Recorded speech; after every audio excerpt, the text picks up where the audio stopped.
자, 여러분 안녕하세요. 이번 시간에는 소비자의 최적 선택 이론과 관련해 가지고요, 예산선하고 그 예산선을 꼬았을 때 어떻게 되는가, 그 관계들을 간단한 우리가 예제를 통해서 살펴보겠습니다.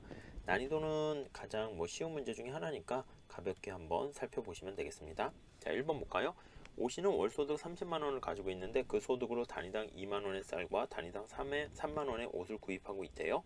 이때 예산선을 먼저 그리세요. 이렇게 나와 있습니다. 자, 1번. 자, 우리 예산선은 우선 소득 M이 있으면 PX랑 X 더하기 PY랑 Y 이렇게 나타내야 됩니다. 자, 그랬을 때 주어진 값들을 대입할게요. 자, 소득 얼마라고 그랬습니까? 여기 30만원 있고 X의 가격 2만원, Y의 가격 3만원 이렇게 있으니까 이걸 그대로 쓸게요. 30만원 돼서 X의 가격 2만원, 쌀을 X라고 그럴까요? 그리고 Y 3만원으로 해서 Y 이렇게 돼 있습니다. 자, 이때 예산선을 구하세요 라고 하면은 우리가 그렇게 어렵지 않게 구할 수 있을 것 같습니다. 한번 구해 보시면 살짝 이렇게 그릴 수가 있겠죠. 자, 수평축을 만약에 X라고 그러고 수직축을 Y라고 이렇게 한번 해봅시다. 자, 그러면 X제만 구입한다라고 하면 X제 몇 개 살 수 있습니까? 네, X제만 구입한다 그러면 Y에다 빵 넣으면 되죠. 그러면 X제를 15개를 살 수가 있을 거고요.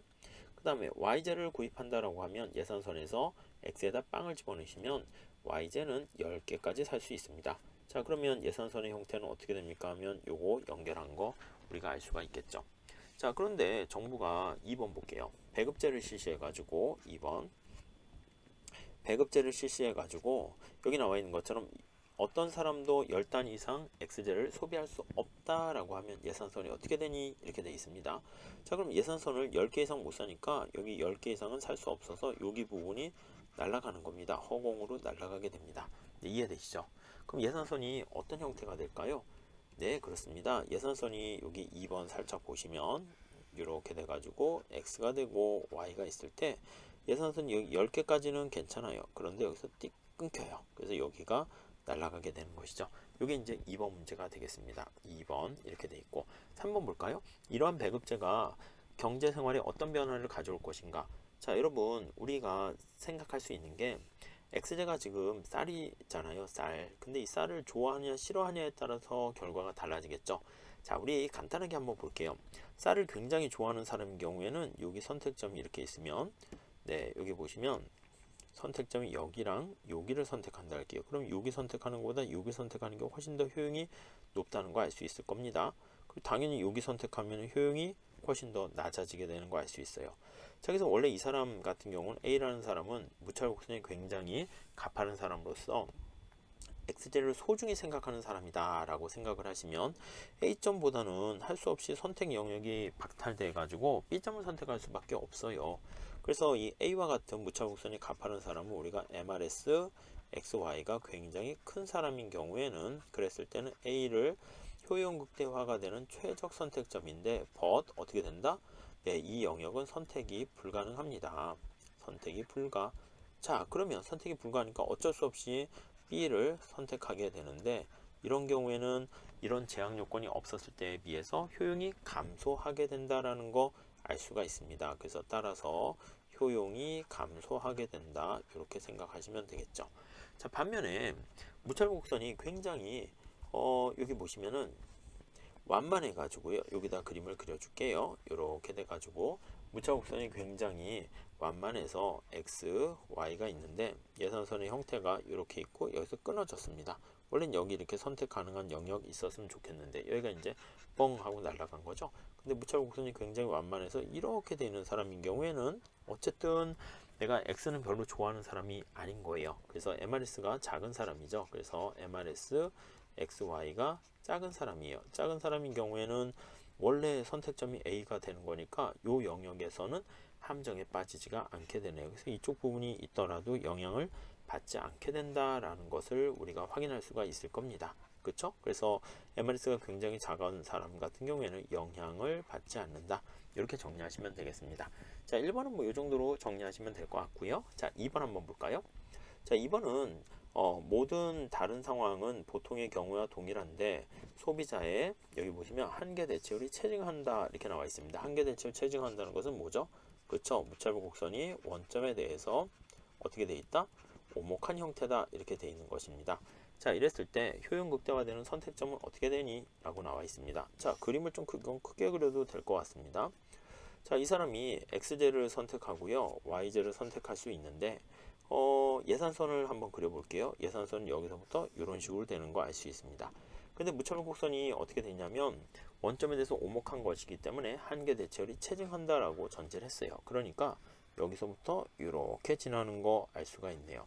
자, 그러면 여기서부터 이렇게 지나거나 물론 같아질 수도 있습니다. 그래서 원래 우리가 효용 극대화되는 이점을 찾아보면 이 점에서는 무차별 곡선과 예산선이 접했어요. 그래서 MRS XY랑 그리고 예산선인 PY분의 PX가 같아진다라는 것을 알 수가 있죠. 그런데 이 상황은 어떻게 된다고? 효용 극대화입니까? 아닙니다. but 효용이 극대화되는 상태인지 알았더니 극대화가 아닙니다. 아님. 그럼 어디가 효용 극대화입니까? 하면 여기가 바로 효용 극대화가 되는 거예요. 그래서 A점이 효용 극대화인데 A점에서는 어떻게 됩니까? 라고 하면은 저 점에서는 MRS랑 PI분의 PX가 만나는 점이 아닙니다. 여기서 우리가 생각하는 효용 극대화 점이 특징이 우리가 여기 나와 있는 것을 MRS랑 PI분의 PX가 같다라는 것을 적용할 수가 없습니다. 자, 그래서 마무리 정리를 한번 해볼게요. 이러한 조건은 어떤 경우에 성립합니까? 라고 하면은 이러한 조건은 결국은 MRS XY가 이 경우는 체감하는 경우에 성립한다 라는 것을 보시면 될 것 같습니다. 간단한 문제죠. 다음 문제 볼게요. 자, 에코매니아 씨가 월 50만원의 소득을 가지고 있는데 이 소득으로 쌀과 콩을 구입하고 있대요. 쌀의 가격이 2만원이고요. 콩의 가격은 약간 사정이 다르대요. 자, 우리 이렇게 콩의 가격이 상황에 따라 다른 경우가 발생합니다. 5개 이하일 때는 가격이 5만원인데 5개를 초과해서 공급하면 가격을 50% 깎아준다는 거 한번 예산선 생각해 보도록 하겠습니다. 자, 우선 1번 문제가 예산집합을 구하세요 이렇게 나타내고 있거든요. 자, 그러면 이렇게 변화하는 것을 우리가 콩을 X축에다가 놓는 게 좋습니다. 그리고 Y에다가 쌀을 놓는 게 좋고요. 자, 만약에 50만원의 소득을 가지고 우리가 예산선을 이렇게 쓸 수 있을 거예요. 예산선 M은 PX 콩과 X 더하기 PY Y 이렇게 돼 있어요. 자, 주어진 값 대입 한번 해보도록 하겠습니다. 우선 첫 번째 소득 얘는 얼마라고요? 50만원 이렇게 돼 있습니다. Y제 가격 얼마라고요? 네, Y제 가격은 거기 나와 있는 것처럼 그 Y제가 쌀이잖아요. 쌀 가격 얼마로 돼 있습니까? 네, 쌀 가격이 거기 보시면 2만원 이렇게 고정돼 있대요. 2만원. 자, 근데 여기 나와 있는 것처럼 X제 가격은 어떻게 돼 있습니까? X제는요 소비량에 따라 달라요. 그래서 만약에 X제가 5개 이하가 된다라고 하면 PX는 얼마가 됩니까? 하면 5만원. 여기 보시면 5만원을 준다고 그랬는데 X가 5개 이상을 구입한다 할게요. 그러면 PX는 새로운 가격으로 돼가지고 25,000원 이렇게 받는다 라고 보시면 될 것 같습니다. 그럼 처음 출발할 때 만약에 Y제만 산다 그러면 X에다 빵을 넣으면 Y제는 25개를 살 수가 있을 거예요. 25개 이렇게 살 수가 있고요. 그래서 원래 예산선이 쭉 이렇게 나가야 되는 거죠. 원래는 이렇게 돼야 됩니다. 자, 그런데 여기서의 포인트는 바로 뭐냐면 X축에 나와 있는 콩을 5개 이상을 사게 되면 가격을 할인해 준다는 거죠. 그럼 예산선이 어떻게 변합니까? 하면 여기서부터 이렇게 가격 할인해 줘서 이렇게 완만하게 변한다 라고 보시면 될 것 같습니다. 자, 그래서 여기 가격을 할인해 주는 여기 점을 우선 찾으셔야 됩니다. 요거는 뭐 쉽게 구할 수가 있을 거예요. 왜냐면은 5개 이상을 구입할 때 가격 할인해 주는 거니까 5를 여기다 대입을 하게 되면은 우리가 X제 소비량이 5개 샀는데 5, 25 절반을 썼습니다. 그쵸? 그렇게 되니까 요 점은 어떻게 됩니까? 라고 하면은 이거는 쌀에 대해서 우리가 25 되는 거에서 여기가 딱 절반인 12.5가 되는 것을 알 수 있어요. 요걸 찾는 게 굉장히 중요한데 여기 X를 최대한 살 수 있는 것은 어떻게 됩니까? 라고 하면 요 점은 바로 15개가 된다 라는 거 알 수 있습니다. 방법은 어떻게 구하냐면은 X의 가격이 2.5로 바뀌었잖아요. 그러니까 기울기가 Y제 가격은 2가 되는 것이고요. 그래서 요걸 나타내시면 되겠죠. 그래서 이렇게 꺾이는 굴절되는 형태를 여러분들 잘 체크하시면 되겠습니다.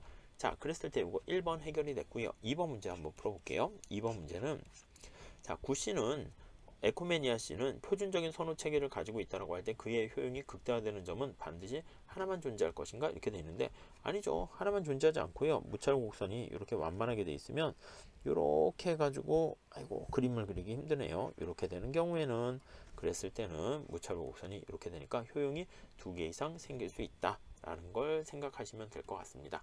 그래서 정리를 하게 되면 예산선이 굴절돼 있죠. 예산선이 굴절돼 있는 경우, 굴절된 경우, 네, 그랬을 때 효용 극대화되는 점은 효용 극대화가 되는 선택점은 여기 나와 있는 것처럼 2개 가능하다라는 것을 우리가 알 수가 있게 되네요. 그 정도 정리하시면 되겠습니다.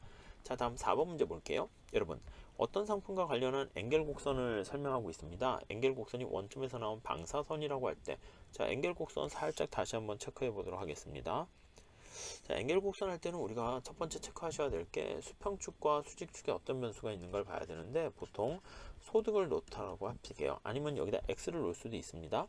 그리고 여기다가 만약에 x제를 여기다 놓을게요. 자, 그런데 엥겔 곡선이 원점을 지나는 방사선이라고 되어 있습니다. 그러면 원점을 지나는 방사선, 이거는 꼭 45도선 아니어도 상관없어요. 이게 바로 엥겔 커브다라고 할게요.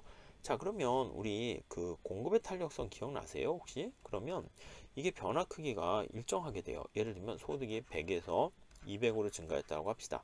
이게 만약에 y축에 나와 있는 x제가 소비량이 어떻게 되는가라고 하면 여기서부터 이렇게 같다고 할게요. 예를 들면 이게 5개에서 10개로 일정하게 증가하는 거. 이 기울기는 어떻게 됩니까? 기울기는. 그쵸. 기울기는 100분의 5가 바로 기울기 이렇게 될 거예요. 근데 이 기울기랑 상관없이 여기 나와 있는 엥겔 곡선은 기울기 이게 일정하게 원점을 지나는 방사선 이렇게 되는 것을 알 수가 있습니다. 자, 그랬을 때 여기서 찾고자 하는 것은 바로 소득 탄력성을 물어보고 있습니다. 자, 소득 탄력성 한번 계산해 볼까요? 어떻게 구합니까? 소득 탄력성은 자, 소득이 얼마였는데 얼마 변했고요. 그 다음에 X의 소비량이 얼마였는데 얼마 변했니? 이런 꼴이 된다고요. 뭐 디테일하게 여기 풀리고 있지는 않지만 자, 분모에는 소득이 100이었었는데 얼마나 변했죠? 네, 100이었는데 100 이렇게 변화했고요. 그 다음에 분자에는 X의 소비량이 여기 보시면 5개에서 얼마나 변했죠? 네, 5개니까 5 이렇게 변한 거 알 수가 있습니다. 자, 그러면 요거를 계산을 쭉 해 보시게 되면 이건 다 지워져서 1이라는 거 확인할 수가 있겠습니다. 자, 이렇게 간단히 정리를 해 봤고요. 요걸 중심으로 조금 더 디테일한 문제, 심화된 문제를 좀 풀어 보시면 아마 실력이 일취월장 더 발전할 것입니다. 자, 우선 여기까지 마무리 짓도록 하겠습니다. 감사합니다.